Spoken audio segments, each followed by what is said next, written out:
네, 오늘 함께 나눌 하나님의 말씀은요. 학개서 2장 20절부터 23절. 제가 가진 성경으로는 구약 성경 1347쪽입니다. 학개서 2장 20절부터 23절인데요.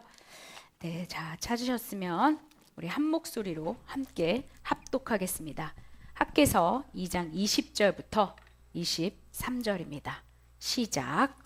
그달 24일에 주님께서 다시 학개에게 말씀하셨다. 너는 스룹바벨 유다 총독에게 이렇게 전하여라. 내가 하늘과 땅을 뒤흔들겠다.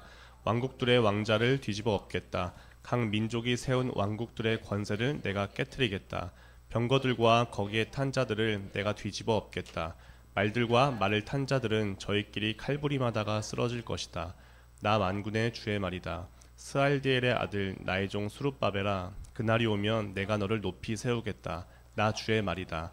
너를 이미 뽑아 세웠으니 내가 너를 내 옥새로 삼겠다. 나 만군의 주의 말이다. 아멘. 우리 함께 기도하겠습니다. 하나님 아버지, 오늘 학개서를 통해서 저희에게 말씀해 주시기를 원합니다. 여기 모인 우리 모두가 각자의 형편과 상황과 환경은 다를지라도 하나님의 말씀이 하나님 우리의 심령에 꽂히고, 그래서 하나님 이 자리를 떠나 각자의 생활 터전으로 돌아갈 때에 그 말씀이 힘이 있어 우리의 삶에서 손과 발로 나올 수 있는 행동되는 믿음의 말씀으로 오늘 이 시간 우리 가슴에 선포되기를 원합니다. 예수님 이름으로 기도합니다. 아멘. 오늘은 학개서의 5번째 강해로 마지막 시간입니다. 학개는 지난번에 말씀드린 대로 학개 선지자가 전한 4편의 설교로 구성되어 있습니다. 선지자들의 계속되는 경고를 무시하고 계속 자기 갈 길로 가던 유다 백성은 결국 바벨론에 의해 포로로 모두 끌려갑니다. 그리고 하나님의 은혜와 능력으로 딱 70년 만에 이들은 예루살렘으로 돌아와 성전을 짓습니다. 그런데 이 성전을 짓는 과정에서 어려움에 부딪힙니다. 포로로 잡혀가서 포로로 귀환하여 돌아온 시기를 우리는 포로 귀환기라고 하는데요. 여기에 해당하는 성경이 구약 성경의 에스라, 느헤미야, 에스더입니다. 그리고 이 에스라에서 돌아온 사람들을 향해서 외치고 있는 선지자들의 이름이 구약의 마지막 3권의 책 학개, 스가랴, 말라기입니다. 이제 이런 배경을 가지면 학개를 볼 때 스가랴를 함께 읽으면 좋고, 학개를 읽을 때 이해가 안 되면 에스라를 다시 보면 됩니다. 이들은 어쨌든 오랫동안 잘 정착해 있던 그 땅에서 70년 만에 돌아와 성전을 짓지만 예상치 못했던 외부와 내부의 공격을 받습니다. 외부적으로는 강한 반대에 부딪혔고요. 내부적으로는 생활고에 시달립니다. 그래서 이들은 성전 재건을 멈추고 자기 집 밥 짓기에 바쁩니다. 그렇게 16년 동안 멈춰진 이들을 하나님이 찾아와 너 지금 뭐하니? 라고 물으시면서 이들에게 성전을 다시 짓게 하십니다. 그때가 다리오 왕 2년 6월 1일입니다. 그리고 이들은 말씀을 들은 지 3주가 좀 지난 6월 24일에 성전을 짓기 시작합니다. 그러던 어느 날 7월 21일 이들은 다시 눈에 보이는 그들의 성전이 솔로몬의 옛 영광에 비하면 너무나 하찮아서 다시 실망합니다. 이때 하나님이 다시 찾아오셔서 지금 너 뭐 보니? 라고 물으시며, 성전이란 것은 외형적으로 그럴듯한 것이 아니라 그 성전 내부에 무엇이 진짜 있는지, 지금으로 말하면 예수 그리스도가 그 안에 있는지라고 물으시면서 성전의 본질을 가르쳐 주십니다. 그리고 정확하게 3달 뒤 6월 24일 날 성전 재건을 시작했고, 이제 9월 24일 3달이 지난 어느 날 하나님은 또 찾아오십니다. 그래서 이들에게 부정과 거룩을 가르쳐 주십니다. 왜 그럴까요? 여전히 성전을 짓고 있지만 보이는 것들과 본질을 놓치고 있는 이들을 향해 진짜 무엇이 본질이고 진짜 어떻게 해야 중심으로 돌이키는 삶을 살아야 되는 건지를 가르쳐 주시면서 오늘부터 1일이라면서 복을 선포해 주십니다. 그리고 이제 다시 마지막 4번째 메시지가 선포됩니다. 우리 20절과 21절 앞에만 함께 읽을까요? 시작.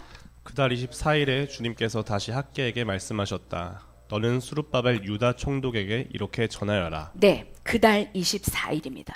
그달 24일이 언제입니까? 세 번째 메시지가 전해진 날, 똑같은 날입니다.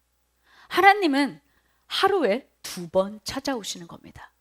우리가 예전에 편지나 이메일을 쓸 때 지금은 그런 일을 안 합니다만 PS라고 말하죠. 추신, 포스트 스크립트. 뭔가 꼭 해야 될 말을 잊어버렸을 때 추신으로 씁니다. 하나님은 지금 수룹 바벨에게만 하실 말씀이 있어서 또 찾아오신 겁니다. 그동안은 백성 전체에게 말했다면 이번에는 마지막으로 하나님이 꼭 수룹 바벨에게만 하실 말씀이 있는 겁니다. 그래서 학개에게 말합니다. 수룹 바벨 유다 총독에게 이렇게 전하여라.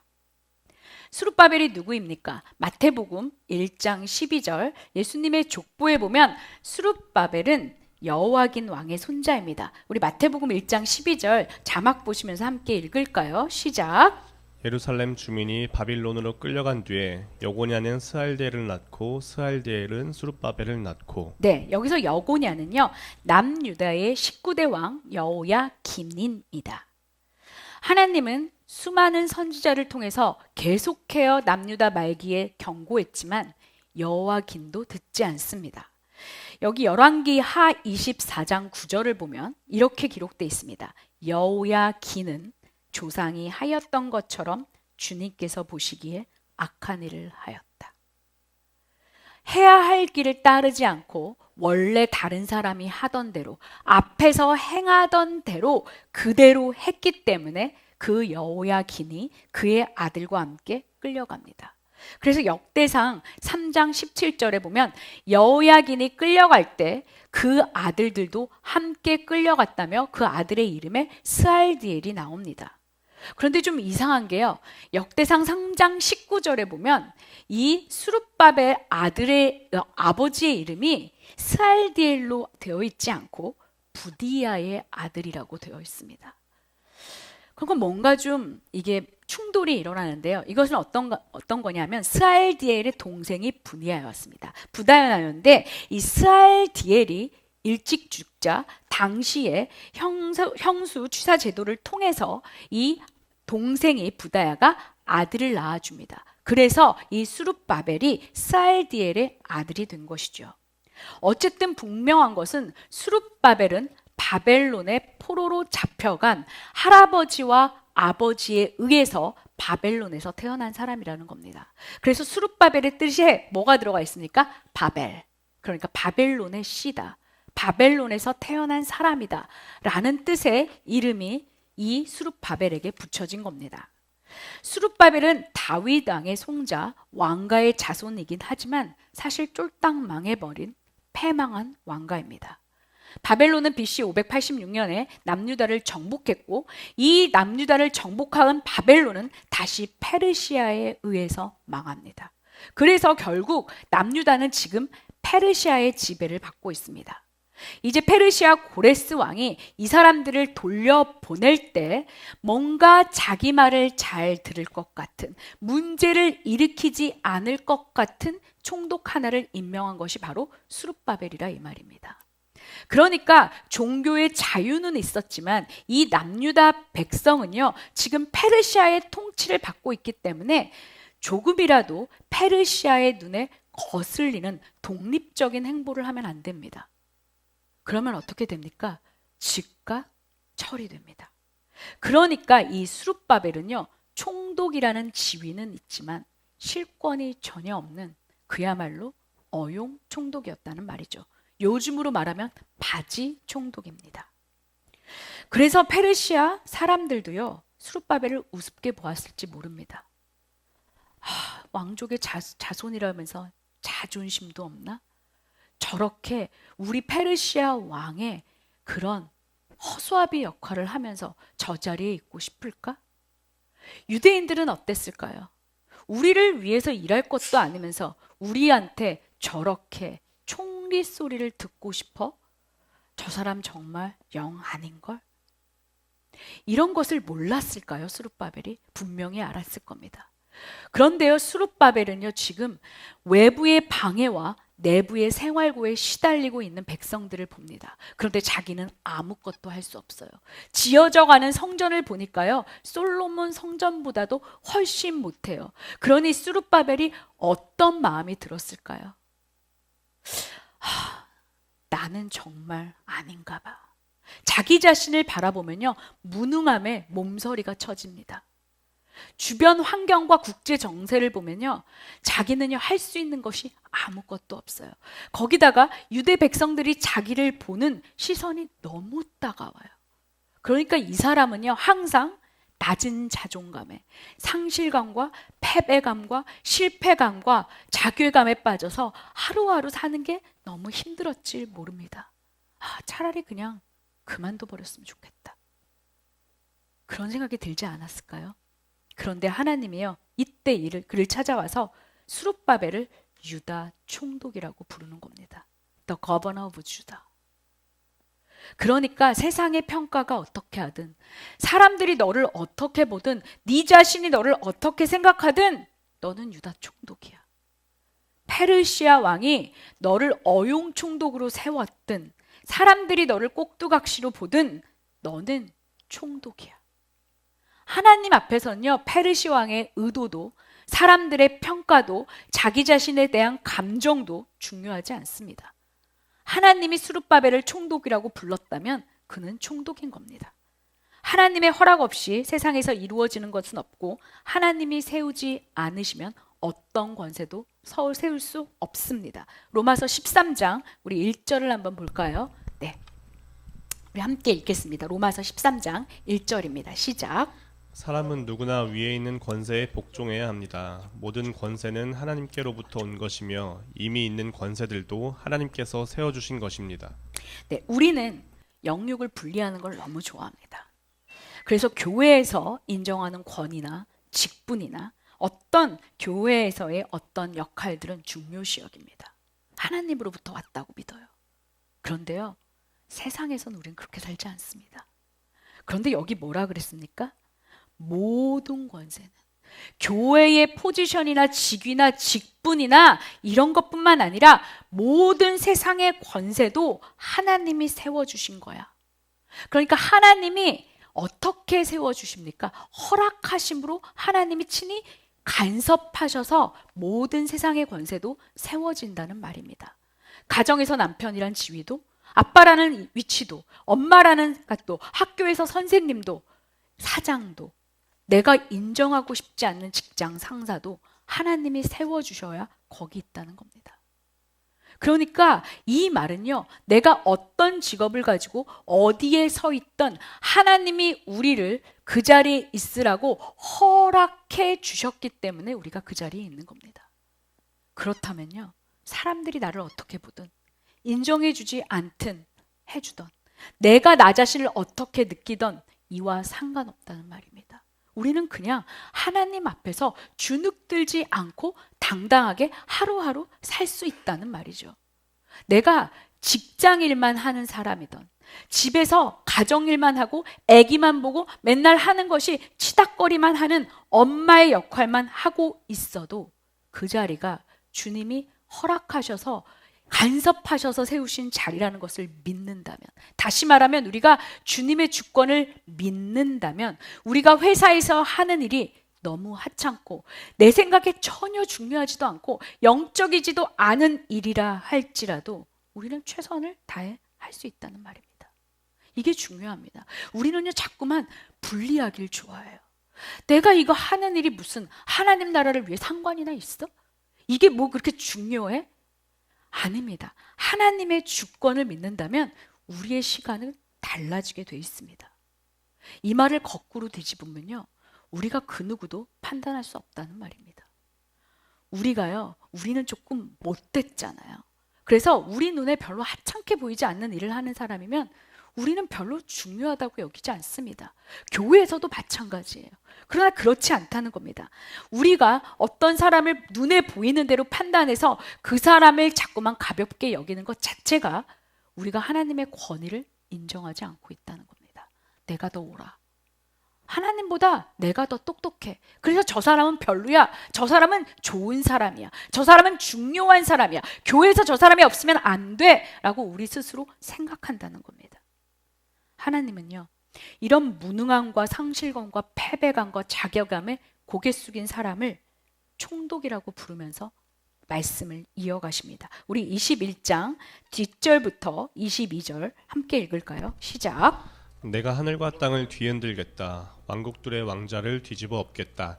각 민족이 세운 왕국들의 권세를 내가 깨트리겠다.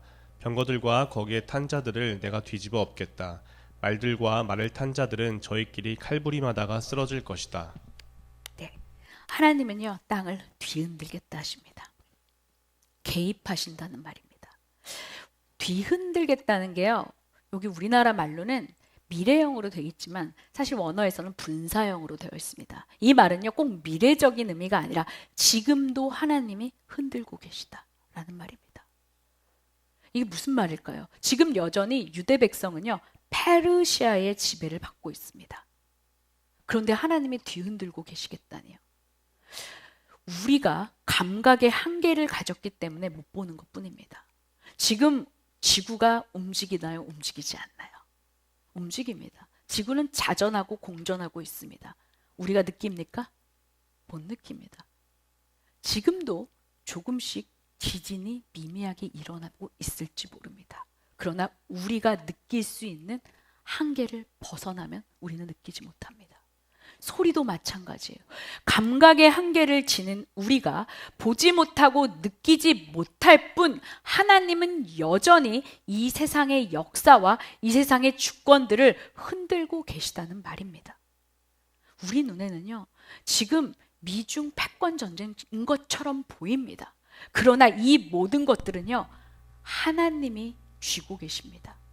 이거를 믿으셔야 합니다. 하나님이 이끌어 가심을 믿어야 우리가 평안함을 느낍니다.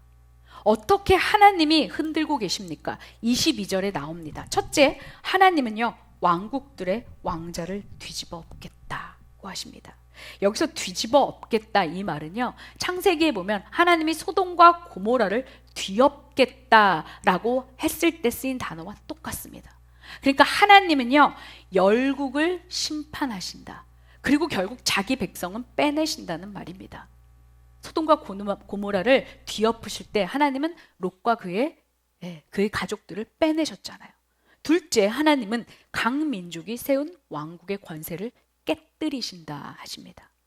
여기서 각 민족이 세운 왕국의 권세란 말은요, 하나님 편에 서지 않은 사람들입니다. 하나님 편에 서지 않았지만 우리 눈에 보기에 여전히 견고하고 강한 세력들입니다. 그런데 하나님은요, 그 세력이 얼마나 강하고 대단하든지에 상관없이 이 모든 권세를 다 깨뜨리겠다. 즉 멸절시켜버리겠다. 완전히 사라지게 만들겠다고 하십니다. 세 번째, 하나님은 병거와 그 탄자들을 뒤집어겠다고 하십니다. 여기서 병거들이란요, 이 당시에 가장 막강한 군사력의 상징이었습니다. 가장 강한 전쟁 무기가 이 당시에 병거였습니다. 그래서 이 병거들의 수 때문에 페르시아의 지배를 받을 수밖에 없었습니다. 그런데 하나님은요, 이 최고의 군사력을 얻겠다고 하시는 겁니다. 그리고는 이들이 자기들끼리 싸우다가 나가 떨어지게 하겠다. 다시 말하면 그들을 철저하게 무력화시키겠다고 하십니다. 자기 백성들의 머리끌 털 하나 건들지 않고 자기들끼리 싸우게 함으로요. 이런 일은요, 사사기 7장에 기드온에서도 나오고요. 역대하 20장에 보면 유다를 공격했던 암몬과 모압 사이에서도 똑같은 일이 일어났습니다. 하나님은요, 이들을 그렇게 하겠다고 지금 약속해 주시는 겁니다. 그러면서 또 다른 약속을 스룹바벨에게 하십니다. 23절 함께 읽을까요? 시작. 나 만군의 주의 말이다. 스알델의 아들 나의 종 스룹바벨아, 그날이 오면 내가 너를 높이 세우겠다. 나 주의 말이다. 너를 이미 뽑아 세웠으니 내가 너를 내 옥새로 삼겠다. 나 만군의 주의 말이다. 네, 23절을 직역하면 이런 겁니다. 그날에 체바오트의 야훼의 말씀이다. 스알디엘의 아들 나의 종 스룹바벨아, 내가 너를 취하여. 야훼의 말씀이다.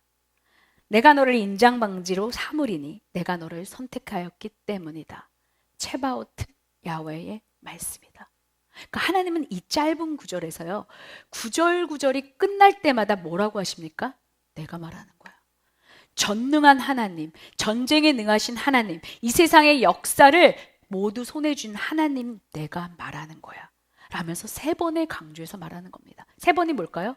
완전수입니다. 이 말이 뭘까요? 내가 할 거야. 반드시 꼭 하고야 말 거야 라는 하나님의 의지를 보여주는 겁니다. 왜 이렇게 하실까요? 하나님은요, 그 정도로 스룹바벨이 지금 처져 있는 상태라는 걸 아신 겁니다. 총독이면 뭐해? 나는 패망한 나라인 총독인데. 총독이면 뭐해? 나는 할 수 있는 게 아무것도 없는데. 총독이면 뭐해? 사람들이 나를 총독으로 보지도 않는데. 이런 깊은 절망에 빠진 스룹바벨을 하나님이 찾아오셔서, 아니야, 누가 너 보고 하래? 너 보고 하라는 게 아니라 내가 한다고 라면서 스룹바벨에게 말씀해 주는 겁니다.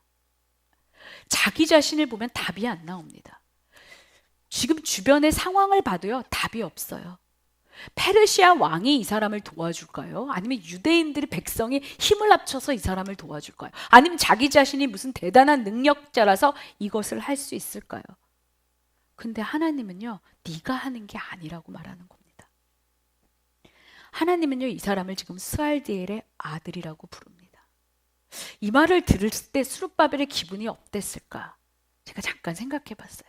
스알디엘의 아들아, 여기까지만 불렀다면요, 나를 정죄하는 것 같았을 거예요.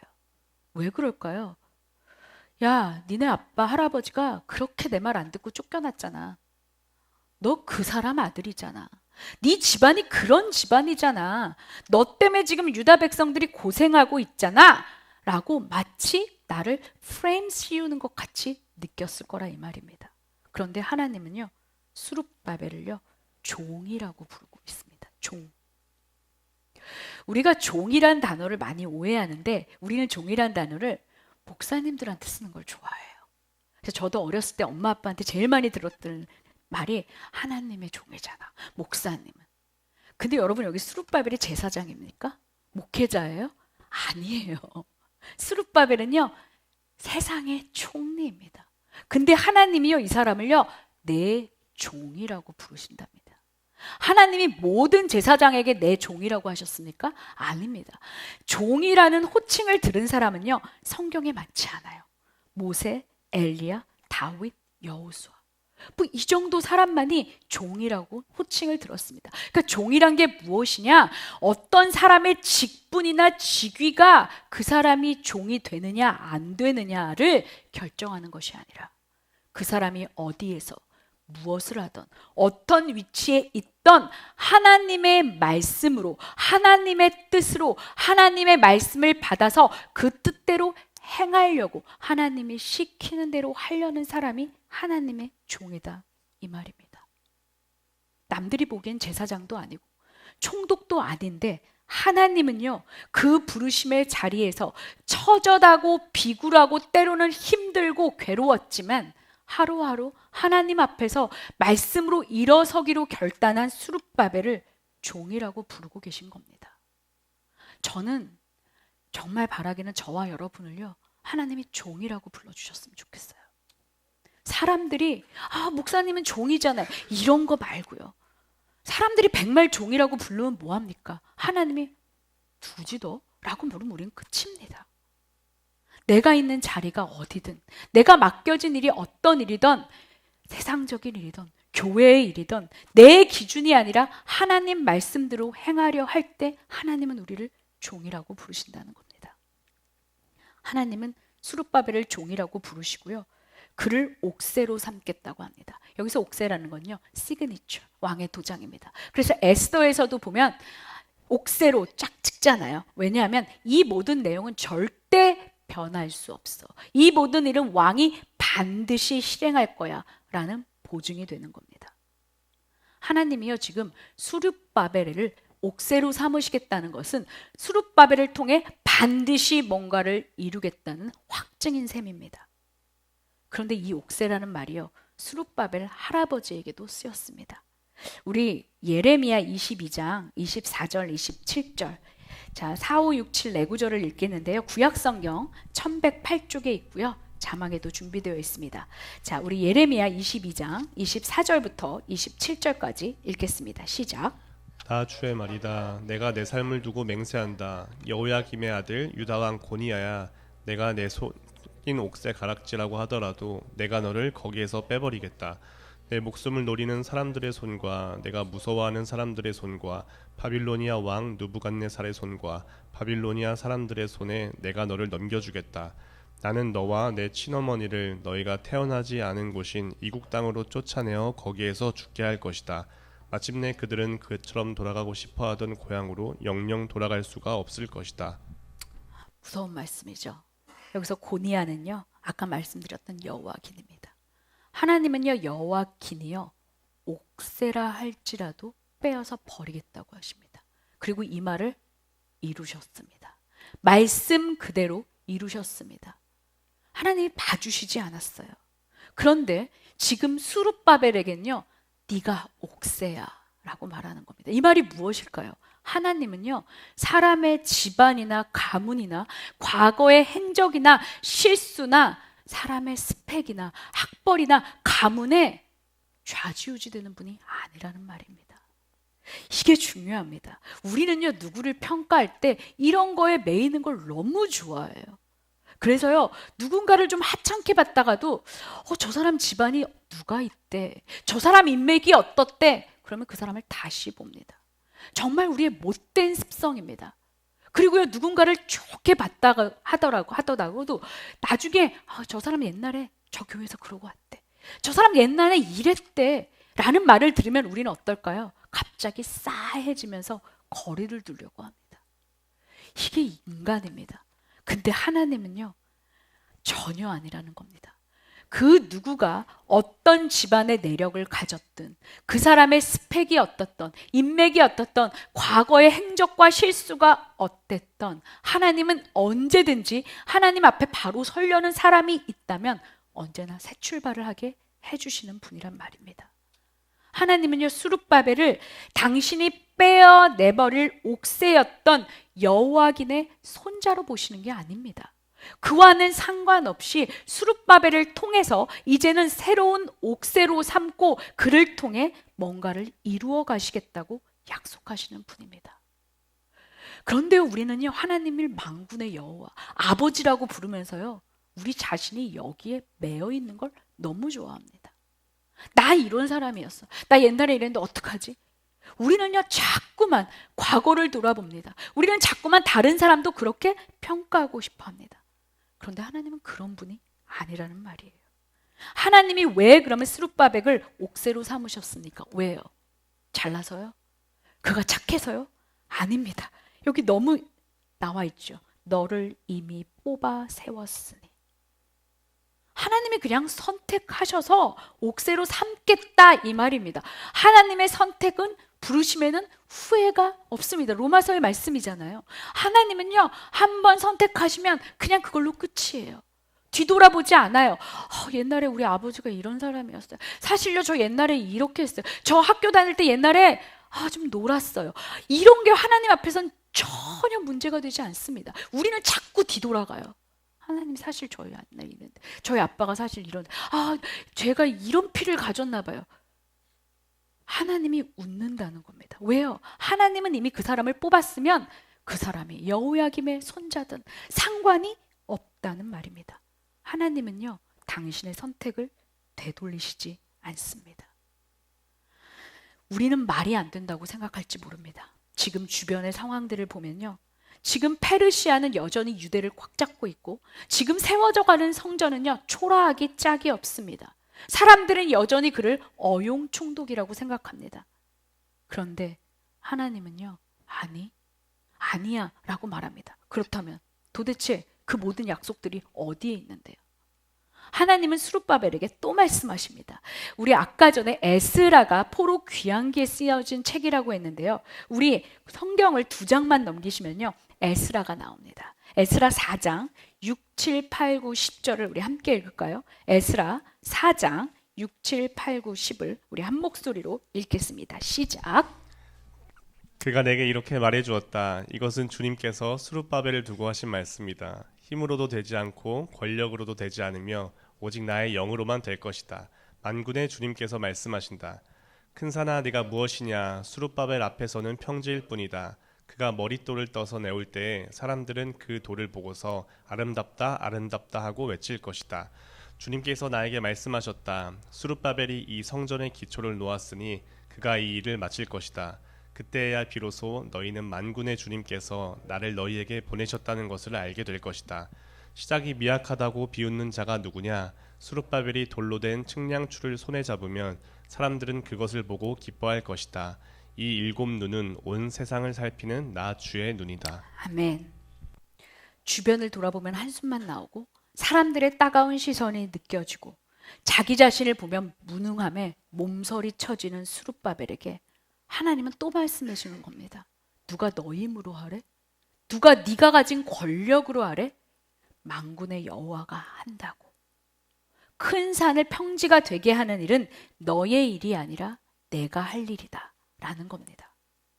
여기 10절에 측량추라는 말은요, 한쪽 끝에 쇠나 이제 어떤 돌이 달려 있어서 건물이 똑바로 세워지는지를 측량하는 겁니다.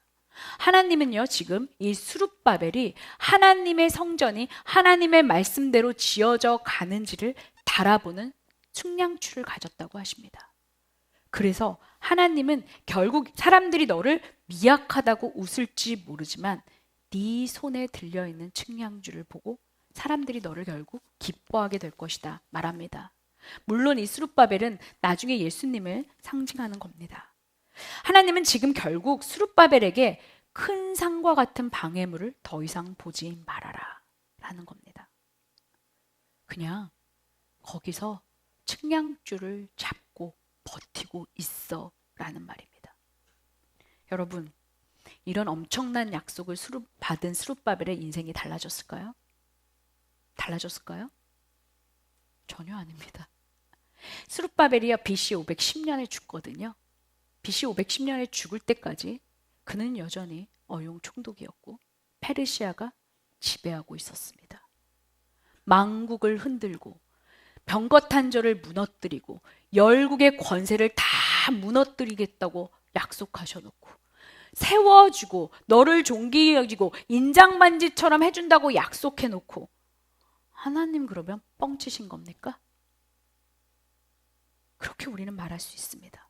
아니, 큰 산 앞에 평지가 될 거라고 해놓고 하나님 여전히 우리 에스라를 읽어가면요, 계속해서 이 스룹바벨은 반대에 부딪힙니다. 계속해서 반대가 사라진 게 아니에요. 근데 스룹바벨이 약속을 받고 나서 달라집니다. 처음에 성전 재건을 시작했을 때 그는 반대 앞에서 무너집니다. 그리고 손을 놓아버립니다. 그런데요, 다시 이 약속을 받고 그가 성전 짓기를 시작했을 때 더 악한 사람들이 이 사람을 더 힘들게 합니다. 그런데요, 스룹바벨은요, 넘어지지 않습니다. 포기하지 않습니다. 우리가 읽으면요, 하나님이 분명히 큰 산을 평지가 되게 했다고 하는데 스룹바벨에게는 아무 일도 일어나지 않았지만 스룹바벨은요, 일어섭니다. 그리고는요, 계속해서 말합니다. 아니, 그런 일이 어딨어. 한번 왕에게 다시 조서를 올려보자. 스룹바벨은요, 원로들과 함께 반대 앞에서 무너지지 않고 계속 나갑니다. 계속 나가서요, 결국 어떤 일이 일어나냐? 에스라 6장 7절을 제가 읽어드리겠습니다. 성전 짓는 일을 막지 말고 유다의 총독과 원로들이 자기들의 성전을 옛터에 짓도록 그대로 두어라. 다리오 왕의 명령이었습니다. 이제는 그는 무너지지 않습니다. 하나님이 내가 너를 떠나지 않을게, 큰 산이 평지가 되게 해줄게, 내가 만국의 권세를 흔들게 라고 약속하셨기 때문에 그는 그 자리에서 아무 일도 일어나지 않지만 여전히 측량추를 붙잡고 자기 자기의 일상을 살아간 겁니다. 더 이상 반대에 무너지지 않습니다. 더 이상 자기 자신의 무능력을 보면서 초라해하지 않습니다. 사람들의 시선을 의식하면서 주눅들지 않습니다. 자기가 하는 일이 여전히 반대에 부딪히고 여전히 초라하고 여전히 괴롭고 여전히 속상하지만 그는요 자기 자리에서 측량추를 쫙 잡고 버티었습니다. 여러분 이게요 약속을 받은 사람의 모습입니다. 우리는요 자꾸 하나님의 약속을요 이상하게 생각해요. 무슨 신비주의처럼 하나님의 약속이 탁 있으면 뭔가 짠 내 인생이 펼쳐요. 시온의 대리가 열린다고. 여러분 성경에 그런 게 어디 있습니까? 성경을 제대로 봐야 해요.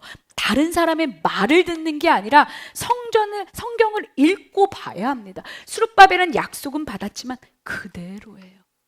그런데요 이는 약속을 받았기 때문에 투덜거리지 않아요. 하나님 약속 줘놓고요 내 약속을 받은 사람인데 나한테 이런 후진 성전이나 지으라고 여기에 나를 처박아 두신 거예요? 라면서 자기 일상을 낭비하면서 살지 않습니다. 계속해서 하나님 나는 좀 더 의미 있는 일을 하고 싶어요. 나는 좀 더 내 인생에 중요한 일을 하고 싶어요 라고 말하면서 일상을 흘려보내지 않습니다. 왜요? 약속을 받았으니까요. 눈을 떠서 상황을 보면요 상실감이 들지만 그는 이제 눈을 떠서 하나님을 봅니다. 눈을 떠서 옆에 사람을 보면요 어떤가요? 자꾸만 비교감에 열등감이 들어요. 근데 이제 하나님만 보는 겁니다. 왜요? 하나님이 하라고 했으니까요. 나를 보면요 답이 없어요. 무능하잖아요. 한계가 있잖아요. 약점투성이잖아요. 근데 하나님을 보면 하나님이 하시겠다는 약속이 보입니다. 우리가 착각하지 말아야 될 것은 하나님의 약속은요 내 능력이나 자산이나 나의 됨됨이나 인맥이나 지위나 내가 가진 어떤 것으로 이루라고 하나님이 약속을 주시는 게 아니에요. 하나님의 약속은요 하나님의 은혜와 능력으로만 이루어집니다. 그래서 하나님의 약속을 받은 사람은요 현실에 붕 뜬 생활을 하지 않습니다. 하나님의 약속이 이루어질 때까지 최선을 다해서 측량추를 잡고 버티는 겁니다. 포기하고 싶고 밀어낸다고 밀려나고 싶고 그만두고 싶고 때려치고 싶고 더럽고 치사해서 확 뛰쳐나가고 싶지만 측량추를 잡고 하나님이 있으라고 할 때까지 그냥 버티는 거예요. 여러분 이게 영적인 실력입니다. 영적인 실력을요 오 주님 이런 게 아니라는 거예요. 우리가 너무 착각합니다. 괴로워도 슬퍼도 나는 안으로가 아니라 괴로워도 슬퍼도 주님 앞에서 울면서 측량추를 붙잡고 내 자리에서 내 할 일을 하며 일상을 살아가는 것, 그렇게 버텨내는 게 영적인 실력이라는 말입니다. 스룹바벨처럼요 우리도요 우리 인생을 사는 동안 하나님께 받은 약속들 수많은 것들이 이루어지지 않을 수도 있습니다. 기도만 하다가 때만 기다리다가 그냥 그렇게 하나님이 부르시면 가야 할지도 모릅니다. 그런데 우리는요 말씀이란 하나님의 말씀이란 측량추를 잡고 우리의 일상의 구석구석에서 하나님의 뜻이 나를 통해서 작지만 이루어질 수 있도록 최선을 다하며 서 있는 겁니다. 이게 하나님 약속을 믿는 사람들의 특징입니다. 내 생각에 너무 하찮고 평범하고 너무 평범해서 정말 초라하게까지 느껴지는 내 일상이지만 거기서 하나님의 말씀이란 측량추를 붙잡고 하루하루 버티는 게 영적인 실력입니다. 여러분 우리가 너무 잘 아는 작가가 있어요. 톨킨. 뭘 썼죠? 반지의 제왕입니다. 반지의 제왕은요 나니아 연대기와 같이 고대 판타지의 2대작이라고 할 만큼 중요한 책입니다. 이 나니아 연대기를 쓴 C.S. 루이스와 이 반지의 제왕을 쓴 톨킨과는 절친이었습니다. 반지의 제왕은요 12년이나 걸쳐서 써야 했던 정말 스케일이 큰 대작입니다. 톨킨은 이 대작을 쓰면서 계속해서 자기 한계에 부딪힙니다. 그리고 어느 날 2차 세계대전까지 일어납니다. 상황을 보니, 환경을 보니, 그리고 자기의 무능함을 보니 도무지 이 반지의 제왕을 끝낼 것 같지 못합니다. 그래서 톨킨은요, 심란해합니다. 절망에 빠져요. 그리고 어느 날 동네를 걷다가 동네 한 구석에 모든 가지가 잘라나가고 자기 기둥에는 상처투성이가 돼서 덩그러니 서 있는 나무를 봅니다. 저 나무가 나와 같은 거야. 저 나무 신세가 나랑 똑같네 라면서 절망합니다. 그런데 어느 날 톨킨이 생각합니다. 그리고 글을 써내려 가는데요. 그 제목이요, 니글의 이파리입니다. Live by Nigel. 우리 한번 그림을 한번 보여주시겠어요? 이 그림인데요. 니글은 화가입니다. 니글은 소설 속의 화가인데요. 니글의 이파리. 그 니글에게는 꿈이 있었어요. 어떤 꿈이냐면 내가 가진 이 재능과 은사로 멋진 그림을 그리겠다. 보십니까? 사다리를 타고 올라가서 큰 나무를 그리고 잎 하나하나가 살아 숨쉬는 것 같은 그런 나무를 그리는 게 이 사람의 꿈이요 비전이었습니다. 그래서 그는 매일매일 그림을 그립니다. 그런데 진도가 안 나가요. 왜 그럴까요? 이유가 두 가지입니다. 하나는요, 니글이 너무 자세하게 작은 것에 공을 들이며 그림을 그리기 때문입니다. 그런데 그보다 더 진도가 안 나가는 이유는요, 주변 사람들 때문이었습니다. 니글의 이웃 주변 사람들은 항상 니글에게 와서 부탁합니다. 니글 이것 좀 도와줘. 나 저것 좀 해줘. 니글이 그림을 그리려고 집중하면 사람들은 와서 계속 부탁해요. 사실 그런 일들은요, 니글의 사명과는 전혀 상관이 없어요. 그냥 니글은요, 자기 일만 하면 되는 겁니다. 그림 그려달라는 일이 아니에요. 어느 날도 니글이 그림을 그리고 있는데 이웃집 남자가 쫓아옵니다. 니글, 의사를 불러줘. 아내가 죽어가고 있어. 니글이 어떻게 했을까요? 나 그림 그려야 돼. 이게 내 사명이야. 그랬을까요? 아닙니다. 니글은요, 붓을 버려두고 빗속을 뚫고 나가서 의사를 불러줍니다. 그 덕분에 니글은 감기에 걸리고 독감에 걸립니다. 계속 누워있어요. 진도가 나가지 않아요. 누워있는 동안 계속 니글이 말합니다. 그림을 그려야 하는데, 나는 그림을 그려야 하는데. 그런데 결국 니글은 고열에 시달리다가 죽고 맙니다. 죽어가면서 니글이 소리칩니다. 하나님, 그림을 그리지 못했어요. 완성하지도 못했다고요. 나무는 그리지도 못했다고요. 니글은 천국에 도착합니다. 사람들은 이 땅에서 니글의 남은 그림을 보고 미완성 작은 그림을 보고요, 동네 박물관에 전시를 합니다. 잎사귀, 니글작. 아무도 그것을 보는 사람은 없었어요. 왜요? 너무 초라하니까요. 그런데 천국행 기차를 타고 천국에 도착한 니글의 눈앞에 아름다운 풍경이 펼쳐집니다.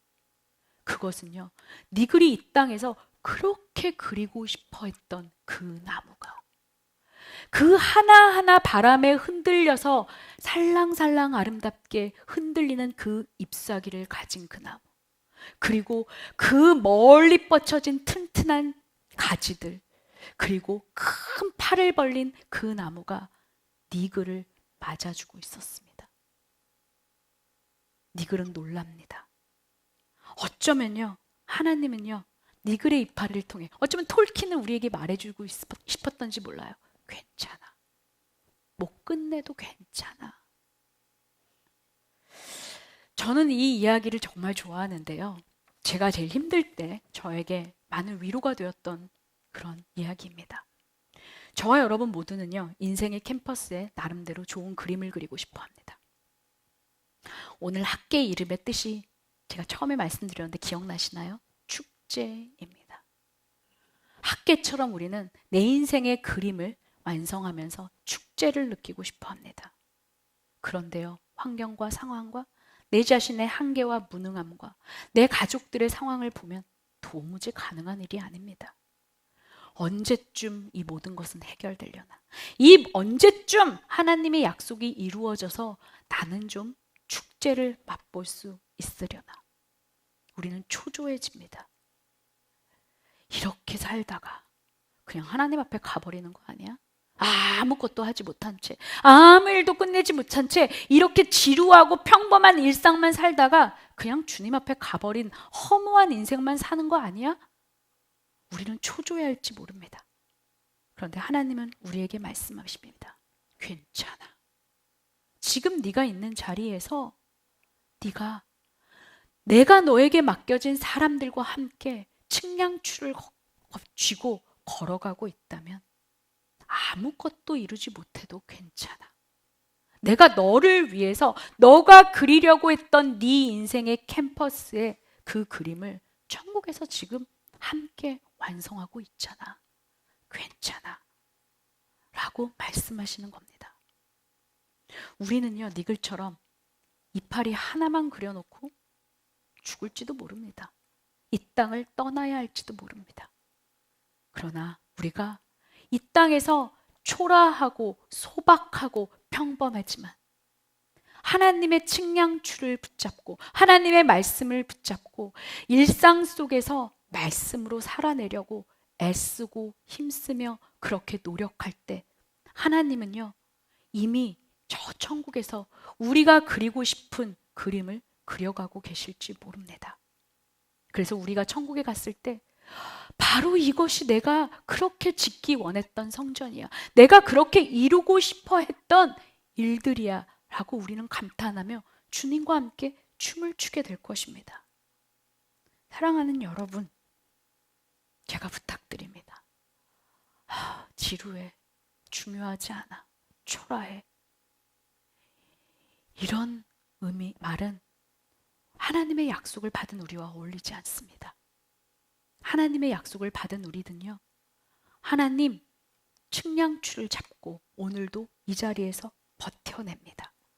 니글처럼 내 도움이 필요한 사람과 함께 하나님의 측량추를 붙잡고 함께 하나님의 성전을 지어가고 싶습니다. 우리는 자꾸만 나중에요. 나중에 언제쯤 하나님의 축제가 이루어질까요? 하지만 하나님은 이렇게 말씀하십니다. 내가 너를 선택한 순간, 내가 너를 불러준 순간 이미 너의 인생의 축제는 시작되었다. 그러니까 지금 여기서 축제를 즐겨라 라고 말씀하십니다.